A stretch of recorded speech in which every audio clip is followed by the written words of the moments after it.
Hai semua, saya Zani Jasni memegang watak sebagai Mimi Monira.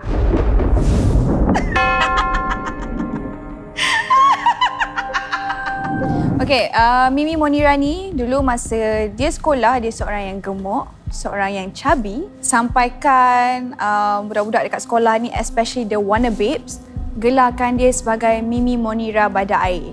Mimi Monira yang 10 tahun lepas gemuk macam badak air. Is that what you mean? Selepas 10 tahun, dia kembali cantik, kurus dan dia datang untuk membalas dendam kepada diorang-diorang yang dah bully dia masa waktu sekolah. Sebab, yelah, dia nak balas dendam kan. So, dia gunakan impiana ni untuk balas dendam kepada diorang semua. So, dia pergi kat seorang-seorang, okey, apa saja impian anda akan tercapai dengan apa cara sekalipun.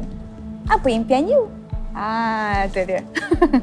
So, diorang ni dengan adanya impian dalam kepala diorang, dia join impiana untuk impian diorang dilaksanakan. Jangan lupa untuk saksikan Impiana Karma setiap Rabu dan Khamis 9 malam di Astro One dan Suka.